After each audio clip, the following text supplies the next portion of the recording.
When you're stuck, you forget what it feels like to feel alive, because you're living behind this anxiety, depressive, guilty, sad, annoyed, frustrated state. And you just feel shit in all situations. You put you on the beach, feel shit. You put you on the best night out, feel shit. Sure, you feel a bit better at times, but depending on how it attacks you, if you've got POCD, second you walk in the club, oh my God, if anyone knew what I did, then I should feel double guilty. Certainly used to happen to me. Now, with your life, what's going to happen is as you start improving, you're going to start feeling more plugged back into life. People often say to me, Rob, you're so enthusiastic. I wish I could be as enthusiastic. Enthusiastic's energy is seizing life. I'm aware of how quick life can be disaster. In the hospital bed, months on end, hospital keeping you there, test until they let you go. Yeah, I don't want to be in there. If I am, I accept it. I make peace with it. I still try my best to enjoy being in there. But when I'm outside and I can live my life and I got choices and can do all kinds of amazing things if I try to work towards them or do them, life is fucking good. And I can tell you something. If you're sitting there, oh, life is so bad, oh, nothing good's happening to me, you start counting on your fingers the good things happening. If there's food in that fridge, great. If you've got some mum or dad or anyone that calls you and asks how you are, great. If you've got any opportunity to work or to be able to make some money so that you can go out and have a beer with your friends or go on a date, great. Stop thinking how bad things are and start thinking how good things are. But Rob, I've got OCD. It's the worst ever. The thing I did in the past is so bad. Nothing else matters. It's the worst thing. And therefore I should feel shit 24/7. I put that whiny voice on as a sort of to demonstrate that voice that we had in our head. I had that in my head. Oh, if only I didn't have this, only this one thing, then I could be free. You've got to be real about that. If you're walking, if you're talking, if you can do it. Yeah, but I don't want that. I want more. I want to be like influencer. No. You got to start on the facts of the real shit you got right now in front of your nose. And if you think about that, if someone just took that away from you right now, all of that, how would life feel? Oh shit, now you really miss that stuff. Okay? So if someone put me in hospital right now for the next 6 months, all the shit that is day-to-day frustrations, I don't care about. I want that freedom again. So if you can walk in the sea, if you can get in the bath, if you can watch a film, that's good. A great film at home is great. Sure, in COVID times, we've been watching film after film after film. I was fed up of films. I didn't give a shit about films. But right now, in the reality of your OCD journey, you got a lot going for you. That doesn't mean things don't feel hard. That doesn't mean to not say, hey, I'm having a hard time. That doesn't mean you can't feel frustrated. That doesn't mean you can't say, today I don't want to do anything. You can say all of that. You can do all of that, and it's understandable. But at the end of the day, you are in the driving seat of your one life on this rock in outer space. One life. When you see other lives and they look amazing, someone's driving that ship and you got to drive it. But I can't. I'm too tired. You can. You can do it. People have come through all kinds of things.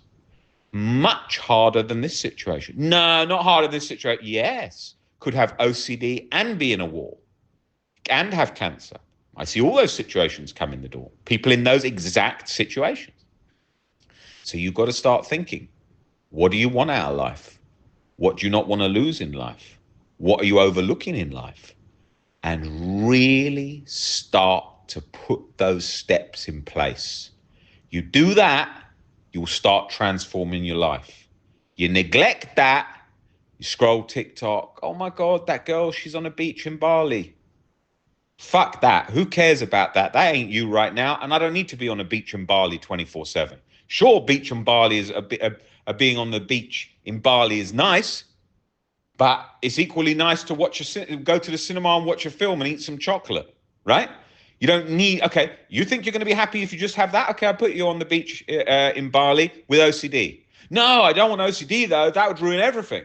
Oh, but you said you wanted the beach in Bali. Nah, yeah, no, I just want my OCD gone, then I'm fine. Okay. Okay, so if you're on the beach and you've got no OCD, life's at its peak, right? Yeah, that's it. That's all I want.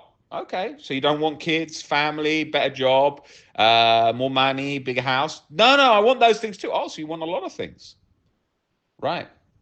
You know, you have got to be very realistic about what you've already got. And you've got to think about that. I saw an interview with Warren Buffett, who's a very wealthy person from stock market investing. I don't watch a great deal of these TikTok clips that come up on sensational quotes, but this one came up, and he said, "I have all the money in the world. I can buy any house and I can go anywhere at any time, whenever." He said, "But I don't want to." He said, "Because I can do it, but I'm quite happy doing what I'm doing today, being involved in my work, going for a dinner tonight with my wife." And people would say, "What? Doesn't he want to be on the beach in Bali and doing all that?" You can't do that forever. And you've got to do doses of that. But then at the end of the day, you still like to be at home. You still like to be in your bed. You still like to have a shower. You still like to work out. You know, life, humans think, I need this to be happy. Your brain don't know the difference between being happy in the beach in Bali, over the beach in Portugal, over the beach in Spain, over the park bench in London on a hot day. Feels happy in all those. And it can feel just as happy in those, if not more. How more, Rob? Well, imagine you got the cancer all clear, and then you went and sat on a park bench in the sun in London. Oh, I'd be over the moon. Right. So where did you create that from? Perspective. Okay. So you've got to be really realistic about these things. Really realistic. I just want a girlfriend. I just want a mum who thinks this of me. I just want a this. All demands. You don't need those to be happy. It's nice to have them, but you don't. You can be very happy single. I've done this job for many years, and I can tell you, I've spoken to a lot of 65-year-old, 60, 55-year-old women that have broken up with their husband. And I can tell you something, I see a lot of happy ones. Why? The stress, not liking the relationship. Now they have the freedom. They also have a bit more disposable income because they're older. They enjoy life. I see them very happy. Who do I often see the most miserable? Young people with demands. I must have a boyfriend. I must be a millionaire. I must be this. Yeah, because the demands are higher. The demands are higher on yourself. Doesn't mean not having goals. Doesn't mean shooting for the moon. You've got to be realistic. I've had people tell me with cancer that they're the happiest they've ever been. Can you imagine that? Because they realized it was the only thing that made them take a break from certain things and made them see the world differently. Perspective is everything. You have a lot more in your mind that will make you happy than external changes that you think you need. You watch TikToks that are like, bro, you got to make $1 million before you're 23. There's barely any 23-year-olds with $1 million. TikTok would make it out like all of them have. Barely any. How many 23-year-olds do you meet with $1 million buying you around every time you go to the bar? I don't meet them. There are a few, but there's not many. And there's a lot of happy people in the world, and they're not 23 and driving a Lambo. At 23, I was really happy working out. And I used to take the underground to the shit gym that I used to go to, work out hard, have a good meal, and then go out and have a few drinks with mates. Didn't cost an arm and a leg, but those were great years. You don't need what you think you need to be happy. I had great happiness during times of bad OCD, watching great movies. All kinds of things like that. Great book. I remember when I first read Harry Potter. I'm not a big Harry Potter fan, to say the least. I haven't read Harry Potter for about 20 years. But when I did read it, all I wanted to do was sit in and read it. And the time I was reading it, I was so obsessed with reading it. All my friends were going to Mallorca. I cancelled the holiday just to stay at home and read. Imagine that. I just sat in a room whilst everyone went on holiday and finished about 4 or 5 of the Harry Potter books. What a fucking geek. That was me. And I loved it. And I was very happy doing it. And when they all came back, they told me what I missed. And then I said I was reading this book, and it wasn't, I don't think it was that popular at that. It was reasonable, but not everyone knew it. And I was very happy. So life doesn't dictate the external life, your happiness.